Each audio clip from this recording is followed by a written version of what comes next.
I'm Dr. Jennifer Tanner. I am here with Run Lab and Run Well, our Summit for Runners' Health and Performance. Guys, you are going to love this speaker today. We have got this guy on here, and he is a machine in the gym.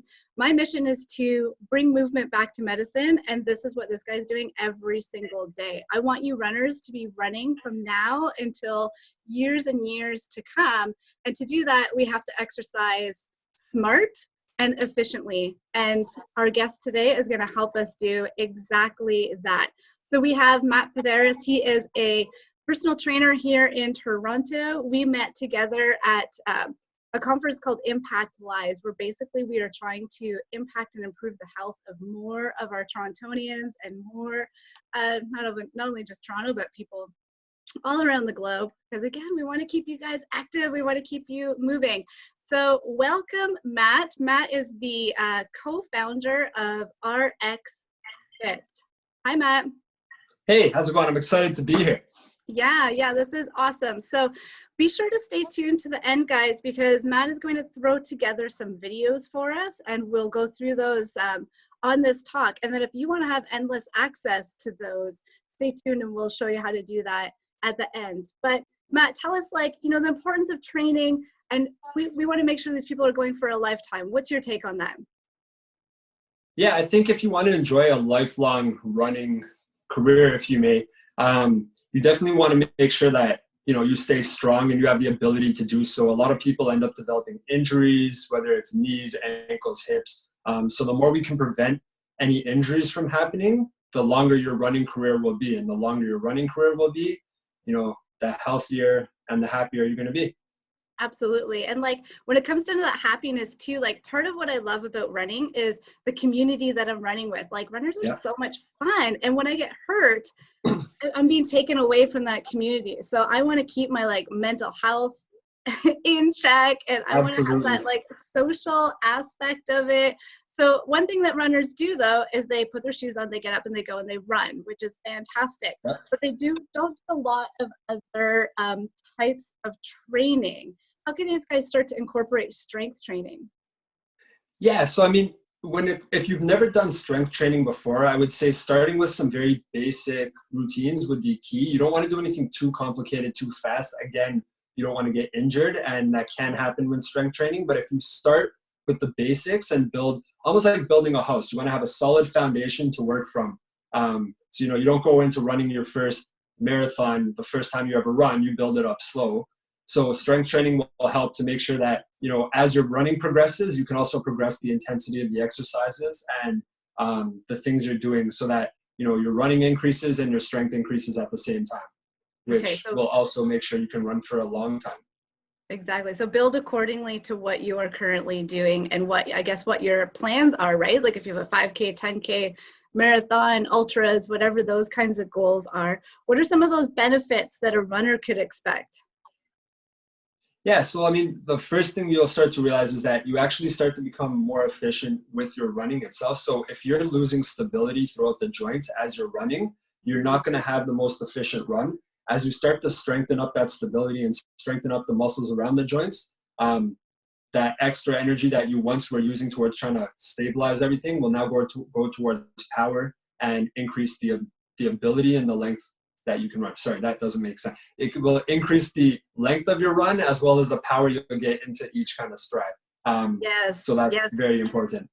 Absolutely. We need more power. We need more efficient way of running. And I know for myself that I have poor posture, and when I have somebody point it out or correct or even work on some of those stabilizing muscles, I'll notice such a difference on the next run that it seems a little bit more effortless, and there's more reward, right? So either I'm able to go a little bit further or I'm able to go a little bit faster on that next. Yeah, and I'm glad you brought up posture there, because strength training will also help with that posture. One thing you don't want to do is kind of hunch over when you're running. Okay. And when you start to strengthen up your back, yes, you will be able to expand your lung capacity as well. So, when we talk about strength training, it goes far beyond just leg training itself. A lot of people assume you just have to kind of pound your legs in the gym for an hour. That's not necessarily true. You want to look at it just like any sort of anything to do with your body, you want to look at the entire picture and not just parts of it. So full body, focusing on core and posture is very big. And then of course, hip stability and strength. Yeah, absolutely. I know, like, if I run too long, my posture starts to go and I'll start to stick my like neck out because I'm like, oh, Yeah. like dying a Forward little head. bit. Yeah. And then I'll get headaches, I'll be more sore. Like it's not good. Yeah. A lot of times people will start to like tense up through the neck and the traps quite a bit, and they'll start Yeah. kind of overpowering through their arms as well. So Yeah. those are all things you can help to prevent with proper strength training. Yeah. And I would imagine like a lot of people are into heart rate monitoring as well. And if you can get that cardiovascular function up, that's going to allow for a more moderate heart rate during those training runs as well. Absolutely. Yeah. Yeah. You can also use anything you're using to track your heart rate during your runs. You can also use to track the progress of your weight training sessions. Yeah. So you can almost create like a standardized routine, and then basically the lower the heart rate gets as you do it, the healthier your heart's becoming, the fitter you are. So yeah, that's a good monitor. I like using that as a tracking system, like a little bit of an accountability tool, and like measure those KPIs, those key performance indicators. So if the heart rate is an easy one to monitor, you can use your Fitbit, you can use your Garmin, you can use an Oura ring. Yeah, they're all awesome monitors. Yeah, I've become addicted to my Apple Watch, to be honest. I don't wear any other watch now. I wear it from morning to night. So yeah, I also want to make sure I'm closing all those rings on that. So yeah. It's fun. Now, question about like timing. So just say somebody is like in training and they've got like most trainings, you've got like a slow run, you've got kind of like an intermittent where you're doing like a speed and then slow and then speed and then slow, maybe a hill day, another slow day, and then or a fast day, and like usually you end up having your long day on like a weekend, a Saturday or Sunday. If you're going to incorporate some strength training into that protocol, is there an ideal day? Like, would you want to be doing it on one of the slow days, on one of your hill days? Do you have like a take on that? Yeah, so if depending on how frequently you're running and what level you're at, I don't know if I necessarily put them on the same day. Now, remember, the focus is on your running. So if you are going to put the strength training day on the same day as a run, do it after your run. Because if you do it first, you're going to be exhausted and you're not going to get the best run in. And that is priority number one. So it would go cardio first, then strength training. Although ideally, you would put it on a completely separate day. And then you do need a couple of rest days where you're just completely off and recovering, because that's where you really do make the most progress, right, is on those recovery days. Yeah. But I would definitely say in terms of intensity, if you're just starting out, you will be sore for the first couple weeks, like 2-3 weeks worth of workouts. So just anticipate that and maybe back off on the running a little bit to accommodate that. But don't let that discourage you, because it's one of those things where once you get past that point, you'll actually start to get stronger. Like if you think about any elite athlete out there, they're all doing strength training and they're all performing and doing practices. So your body will adapt. There's just a small kind of rough period that you have to get through in order to get the actual long-term gains. So don't be discouraged if you're sore. Push through the run, just back off from the intensity to avoid injury, and you'll be fine. And I find that's where people start to drop off. Like you get to that point where you're like building, and you're about to see results. And then people get discouraged or whatever, they're a little bit sore and they're afraid. So they start to back off. But that's the point where that's the make it or break it point, right? That's where you're really going to start to notice either that muscle definition, or you're going to start to notice those changes in your runability and whatnot. So, but if you're working someone like with you, Matt, like you'd be able to walk through somebody and be like, yeah, this is good pain versus this is pain that you actually need to take a break. Yeah, and so, I mean, obviously we can't go and diagnose, but one of the major things you look for is if you're feeling, like most people know what muscular pain is, you probably felt it off after a run. So if you're feeling that the next day, you're probably okay to run after a training session. There's a big difference between like if you're feeling bad pain in your joints, like anyone that's had any sort of injury knows what I'm talking about. But generally, if you're not injured, you're probably going to be okay to push through the pain. It's usually good. Again, if you have an injury you think might be there, then obviously get that looked at first. That's priority number one. Yeah. But don't get discouraged by muscle pain because it won't last forever. Okay, good. And if it is there, you know, some of my like easy tricks, Epsom salt bath, nettle Yep. tea, cold submersion. Those are like Yep. my top three. Clear out that lactic acid, get you back on the roads a little bit faster. Can you dig Absolutely. can you dig a little bit deeper into, like, we want these people running injury free, right? We want to build, like you said, Yep. we're going to build more slowly so that you don't like end up like going from your couch to a marathon and hurting yourself and never running again. We want them injury free. But can you dig a little bit deeper into like how can strength training optimize those accessory muscles to stabilize and whatnot? Yeah. So first off, I want to make sure we're clear on one thing. When we talk about heavy strength training, if you have an actual race coming up, so I'm going to use the Sporting Life 10K because I'm sure a lot of Torontonians know what that is. So you have a 10K race coming up.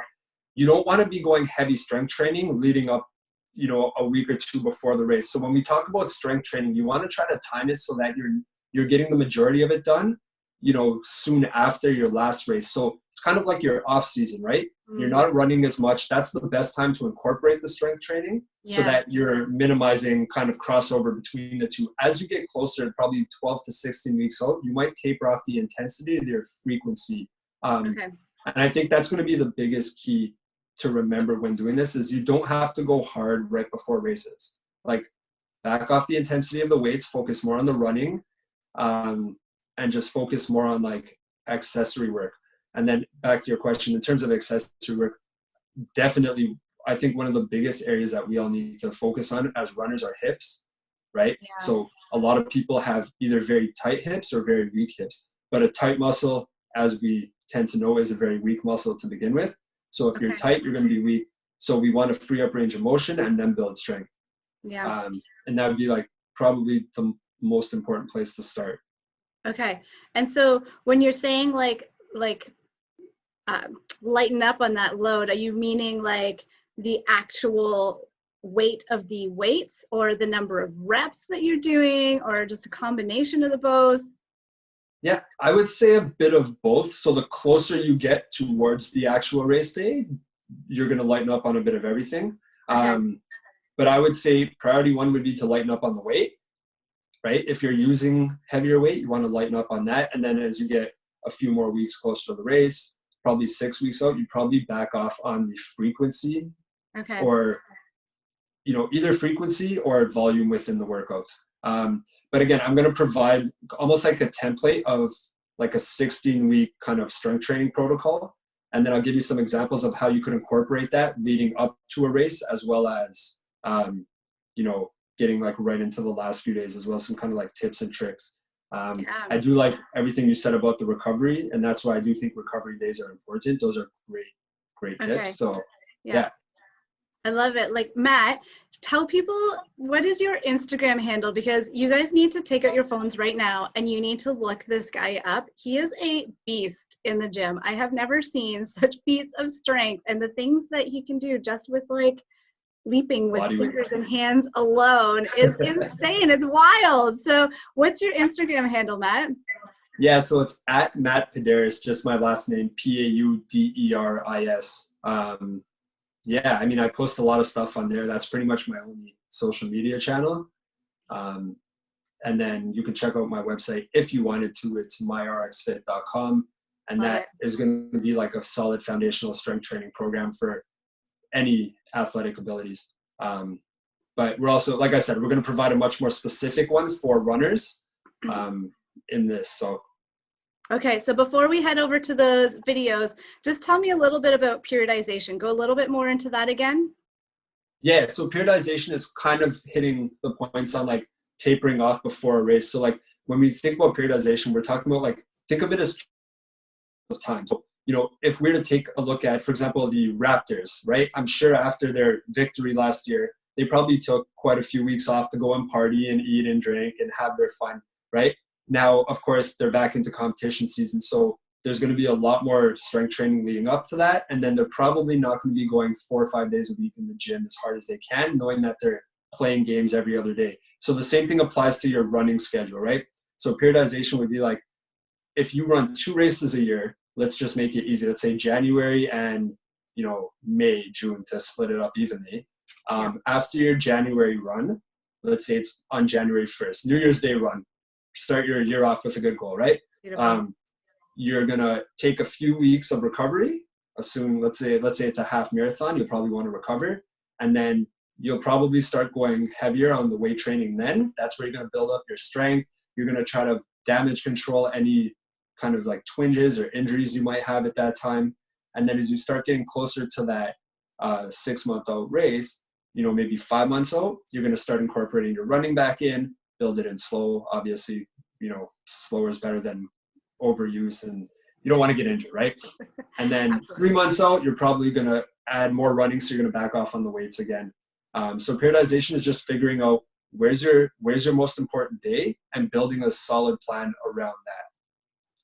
Okay. And again, that all sounds very complicated, but I'm going to send you an example of that, and like basically like a weekly timetable of what that would look like in real time. So you could actually just take that and, you know, kind of fit it to your own goal. So I'll make it very simple for you when we send that over. Oh my gosh, that's amazing. Thank you so much. So some of those videos, can you walk us through just a couple of the exercises that you are doing in those videos? Just tell us a bit about them.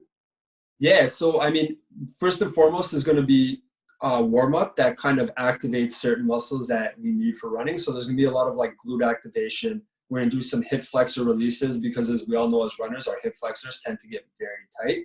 And if your hip flexors tighten up, that directly pulls on your lower back. So we're gonna try to release all the tension in the hip flexor while activating the glutes. We're also gonna get the posture nice and strong. So we're gonna activate the mid back and upper back, and we're gonna try to loosen up through the front of the shoulders and the chest. So that's gonna be your warm up. And I've got, you know, about 5 exercises for you there, and then we're going to go into the actual like hip exercises. So we're going to do a lot of single leg versus, we're not going to do a lot of squats or deadlifts or things like that, because running is a single leg sport. So it's very important that you have the stability and strength needed. So there's going to be different lunge variations. Some you may be familiar with, some might be a little new, and they're going to challenge your strength in different ranges of motion than you're probably used to. So again, that's also very important, right? As runners, we tend to move in one dimension. So getting strong outside of that will help for injury prevention, as well as just overall performance. Yeah. So just say I was to wake up tomorrow morning, I was to watch those videos and go through all the exercises, what would you say? It would take me like 15 minutes, half an hour? What do you think? Yeah, you could split it up. I would say no more than 30, right? If you wanted to add some more volume to it, like I'm happy to provide a few progressions as well. So, you know, it shouldn't take you more than 30 minutes. If you're working efficiently and you're not taking too many breaks, you should be able to get it done pretty quick. And you should be working efficiently. That's probably the most important thing is, you know, give it the effort it deserves, and then go enjoy your time doing other things in life. Beautiful. Amazing. So, all right, guys, you are going to head over to those videos. Follow the link so you can have lifetime access to them. Matt has been super awesome, put them together for us in his beautiful gym. You're going to start doing them tomorrow. You're going to look at your training plan and figure out how you're going to incorporate this into where is your next run. And Matt, I heard that you are going to be doing a run this year too. Yeah, I'm going to put it out here right now so everybody can hold me accountable. I'm going to do 2 half marathons at some point in 2020. So I think I'm looking at one in October, one in May right now, whenever the Good Life one is and whenever the Collingwood half marathon is. So, those are the 2 I'm going to strive for, and hold me to it, because, you know, I can't back out now, right? All right, so you guys are going to go on this guy's Instagram right now at Matt Pauderis, and you're going to check him out. You're going to see what he looks like. And if you see him running around town, or you see him on that Good Life course, give him a little high five, give him a little boost, be like, yeah, you're doing awesome. We want this guy out there a little bit more. And what was that website again, Matt? It's www.myrxfit.com. Awesome. So if you need some ongoing support, that's a great place to head over to. So thank you, Matt, for being on. We're going to link you guys over to those videos right now, and stay tuned. There are more summits up and coming. You can always go to run-lab.ca to link onto our other summits and our online programs as well. So thanks again, Matt. It's been a blast. Perfect. Thank you for having me. Good luck, everyone.